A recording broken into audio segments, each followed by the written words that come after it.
Demons back in business. Their captain has joined us this morning, Greg Healy. Greg, congratulations. Yeah, thanks, boss. A little worse for wear this morning. You've got a bit of a stiff neck.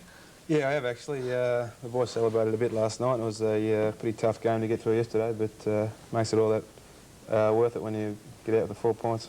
Must have been a very frustrating period for you. The team's been going poorly. You started the year injured, and at one stage you couldn't even force your way back into the team as club captain.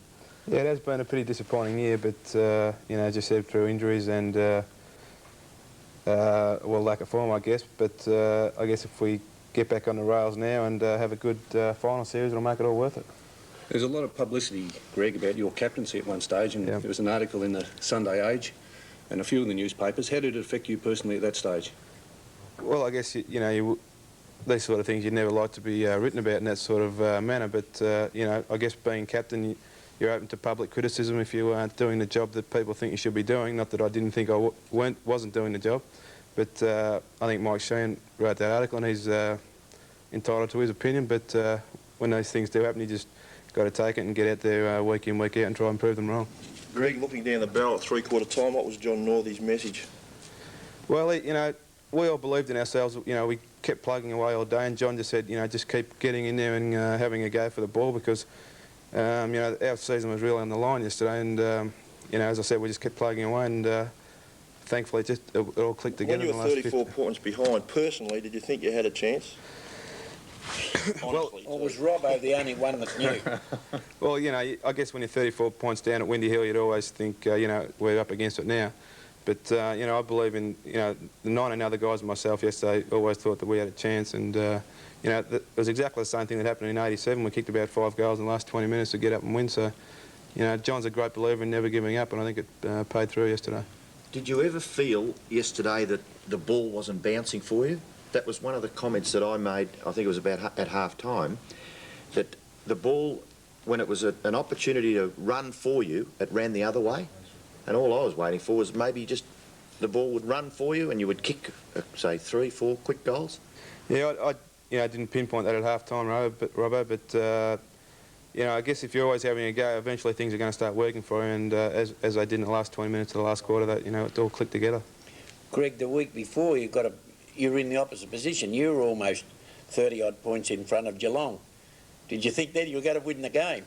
Yeah, well, I guess we all did it probably halfway through the third quarter. We thought, you know, we're back in business now, and we might have taken the foot off the pedal a bit, and, you know, Geelong are the sort of side who can, well, any side these days can kick 5 or 6 goals in a quarter, and that's what happened to us last week. So it is very simple, really, to kick 5 or 6 goals. Well, I think it's a lot easier these days to get a run on. You know, it's 5 or 6 goals, as we saw yesterday, can be kicked very quickly these days.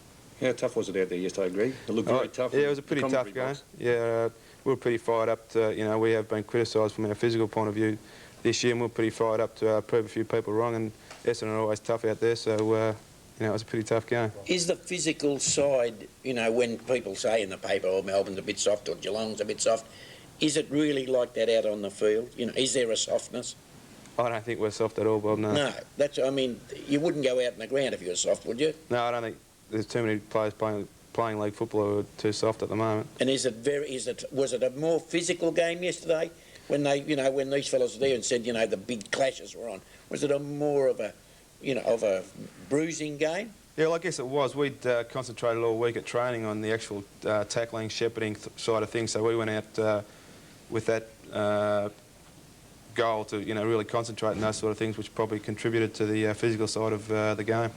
The umpiring yesterday, Greg, there was a couple of times, especially the centre bounces, where they seemed to just lose the whistle completely when O'Dwyer and Simon Madden were going for it. Were you surprised that they didn't blow the whistle on some occasions?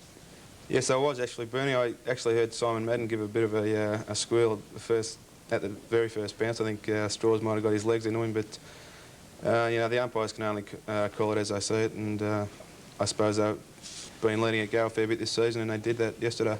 Greg, there was, on the highlights, there was a melee just behind the goals, and the crowd looked to be in it and everyone was in it, but the umpires, what do you feel when that happens nowadays and the umpires don't come up and do anything?